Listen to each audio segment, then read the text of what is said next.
नमस्कार। मैं वसंत रावल ज्योतिष विद्या ज्ञान चैनल के अंदर आज मैं आपको बताने आया हूं मकर लग्न की कुंडली के अंदर धन योग कैसे देखा जाता है। मकर लग्न की कुंडली के अंदर आज मैं आपको 15 प्रकार के अलग अलग धन योग बताने आया हूं। तो आइए शुरू करते हैं। अगर कुंडली के अंदर यहाँ पे 10 नंबर लिखा हो तो समझ जाना ये मकर लग्न की कुंडली है। पहला नियम, मकर लग्न की कुंडली के अंदर शनि दूसरे भाव के अंदर स्वगृही होकर बैठा हो तो प्रबल धन योग बनता है। और जब भी शनि की महादशा, अंतरदशा, प्रत्यंतर दशा आती है तब उत्तम कक्षा का धन लाभ होता है। दूसरा नियम, मकर लग्न की कुंडली के अंदर धनाधिपति शनि लग्न भाव के अंदर यानी कि प्रथम भाव के अंदर स्वगृही होकर शश योग नाम का पंच महापुरुष राजयोग बनाता हो तो भी प्रबल धन योग बनता है। और ऐसा व्यक्ति अपनी बुद्धि, मेहनत, काबिलियत से शून्य में से सृजन करता है और धनवान बनता है। तीसरा, मकर लग्न की कुंडली के अंदर धनाधिपति शनि दसम भाव के अंदर उच्च राशि में बलवान होकर शश योग नाम का पंच महापुरुष राजयोग बनाता हो तो ऐसा व्यक्ति अपने कार्यक्षेत्र, व्यापार या प्रोफेशन के अंदर बहुत मेहनत करके धनवान होता है। चौथा नियम, धनाधिपति शनि पंचम भाव के अंदर स्वगृही शुक्र के साथ अंशात्मक युति करके बैठा हो तो भी प्रबल धन योग बनता है। और उसका फल कब मिलता है? जब भी शनि और शुक्र इन ग्रहों की महादशा, अंतरदशा, प्रत्यंतर दशा आती है तब उत्तम कक्षा का धन लाभ होता है। पांचवा नियम, धनाधिपति शनि सप्तम भाव के अंदर उच्च के गुरु के साथ अंशात्मक युति करके बैठा हो तो भी प्रबल धन योग बनता है। क्यों? क्योंकि यहाँ पे दो प्रकार की शुभ स्थिति निर्माण होती है। पहला, गुरु उच्च का होकर हंस योग नाम का पंच महापुरुष राजयोग बनाता है और दूसरा, शनि सप्तम भाव के अंदर दिग्बली होता है। तो ऐसे व्यक्ति को बहुत ही नसीबदार और भाग्यशाली जीवन साथी मिलता है और विवाह के बाद ज्यों ज्यों साल बीतते हैं त्यों त्यों व्यक्ति धनवान होते जाता है। छठवां नियम, धनाधिपति शनि भाग्य स्थान के अंदर उच्च के बुध के साथ अंशात्मक युति करके बैठा हो तो भी प्रबल धन योग बनता है। और उसका फल कब मिलता है? जब भी शनि और बुध इन ग्रहों की महादशा, अंतरदशा, प्रत्यंतर दशा आती है तब उत्तम कक्षा का धन लाभ होता है। सातवां नियम, धनाधिपति शनि दसम भाव के अंदर स्वगृही शुक्र के साथ अंशात्मक युति करके बैठा हो तो सोने पे सुहागा जैसा फल मिलता है। क्यों? क्योंकि यहाँ पे 3 प्रकार की शुभ स्थिति निर्माण होती है। पहला, शनि उच्च का होकर शश योग नामक पंच महापुरुष राजयोग बनाता है। दूसरा, शुक्र स्वगृही होकर मालव योग नाम का पंच महापुरुष राजयोग बनाता है। और तीसरा, धनेश और पंचमेश की शुभ युति केंद्र भाव में होने से राजयोग जैसा फल मिलता है। तो ऐसा व्यक्ति अपने कार्यक्षेत्र, प्रोफेशन या फिर व्यापार के अंदर बहुत धन कमाता है और समाज के अंदर मान, सम्मान, पद प्रतिष्ठा भी हासिल करता है। और जब भी शुक्र और शनि इन ग्रहों की महादशा, अंतरदशा, प्रत्यंतर दशा आती है तो व्यक्ति को उत्तम कक्षा का धन लाभ होता है।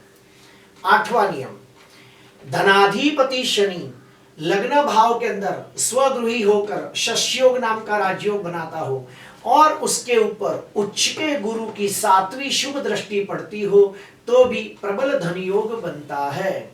9वां नियम, धनेश शनि और भाग्येश बुध की अंशात्मक युति दसम भाव में होती हो तो भी प्रबल धन योग बनता है। क्यों? क्योंकि यहाँ पे शनि शश योग नाम का पंच महापुरुष राजयोग बनाता है और दूसरा 10वां भाव बुध और शनि इन दोनों का कारक भाव भी माना गया है। तो ऐसे व्यक्ति को अपने कार्यक्षेत्र, व्यापार या प्रोफेशन के द्वारा उत्तम कक्षा का धन लाभ होता है। 10वां नियम, धनाधिपति शनि और भाग्याधिपति बुध की शुभ युति पंचम भाव में होती हो तो भी प्रबल धन योग बनता है। 11वां नियम, धनाधिपति शनि धन स्थान के अंदर भाग्येश बुध के साथ अंशात्मक युति करके बैठा हो तो भी प्रबल धन योग बनता है। 12वां नियम, धनाधिपति शनि धन स्थान के अंदर पंचमाधिपति शुक्र के साथ अंशात्मक युति करके बैठा हो तो भी प्रबल धन योग बनता है। 13वां नियम, धनाधिपति शनि तीसरे भाव के अंदर उच्च के शुक्र के साथ अंशात्मक युति करके बैठा हो तो भी प्रबल धन योग बनता है। और जब भी शुक्र और शनि इन ग्रहों की महादशा, अंतरदशा, प्रत्यंतर दशा आती है तब उत्तम कक्षा का धन लाभ होता है। 14वां नियम, धन स्थान का स्वामी शनि पंचम भाव में बैठा हो और पंचमाधिपति शुक्र धन स्थान में बैठा हो, अर्थात दूसरे और पांचवें भाव के स्वामी आपस में एक दूसरे के घर में बैठ के परिवर्तन योग बनाते हो तो भी प्रबल धन योग बनता है। 15वां नियम, धनाधिपति शनि भाग्य स्थान में बैठा हो और भाग्याधिपति बुध धन स्थान में बैठा हो, अर्थात दूसरे और 9वें भाव के स्वामी एक दूसरे के भाव में बैठकर परिवर्तन योग बनाते हो तो भी प्रबल धन योग बनता है। अभी हम लोग अशुभ के बारे में जानेंगे कि अशुभ फल कैसे मिलता है। तो सुनिए, धनाधिपति शनि चतुर्थ भाव के अंदर नीच राशि में निर्बल होकर राहु के साथ अंशात्मक युति करके श्रापित योग नाम का अशुभ योग बनाता हो तो ऐसे व्यक्ति को निश्चित तौर पे धन की हानि के योग बनते हैं और पूरा जीवन बहुत मेहनत करने के बावजूद वो व्यक्ति वो उन्नति, प्रगति, विकास नहीं कर पाता जिसका वो हकदार होता है। दूसरा, धनाधिपति शनि राहु के साथ अंशात्मक युति करके श्रापित योग नामक अशुभ योग बनाकर 6वें, 8वें या 12वें भाव में बैठा हो तो भी ऐसे व्यक्ति को बार बार धन हानि के योग बनते हैं और ऐसा व्यक्ति अपनी मेहनत के हिसाब से, बुद्धि के हिसाब से, काबिलियत के हिसाब से, आर्थिक दृष्टि से ठीक से उन्नति, प्रगति नहीं कर पाता। उसके बाद धनाधिपति शनि नवमांश में नीच राशि में निर्बल होता हो, षड्बल में बलहीन होता हो, मृत अवस्था में हो, अस्त का हो, पाप ग्रहों से दृष्ट या पाप ग्रहों से पीड़ित हो या फिर दूसरा भाव पाप कर्तरी योग में पीड़ित होता हो तो ऐसे व्यक्ति को भी बार बार धन हानि के योग बनते हैं या फिर वो व्यक्ति वो हिसाब से उन्नति, प्रगति नहीं कर पाता जैसी उसकी उन्नति होनी चाहिए। अगर मान लो हमें पता चल जाता है कि धन हानि के योग बनते हैं तो कौन से उपाय करने चाहिए। पहला, महालक्ष्मी मंत्र का अनुष्ठान करना चाहिए। दूसरा, कुबेर मंत्र का अनुष्ठान करना चाहिए। तीसरा, श्री सूक्त का पाठ करना चाहिए। चौथा, कनकधारा स्तोत्र का पठन करना चाहिए। पांचवा, वैभव लक्ष्मी का व्रत करना चाहिए।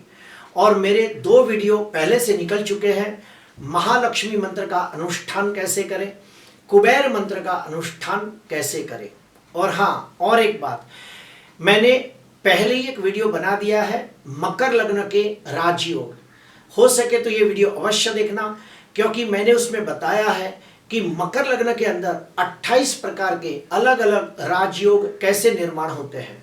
अगर ये सारे योग भी अगर आपकी कुंडली में निर्माण होते हो तो कहीं ना कहीं ये भी एक प्रकार के धन योग होते हैं और आपके जीवन में सुख, शांति, समृद्धि प्रदान करते हैं। प्रिय दर्शकों, आज के लिए बस इतना ही। आपको अच्छा लगा हो तो जरूर लाइक करना, सब्सक्राइब करना। नमस्कार।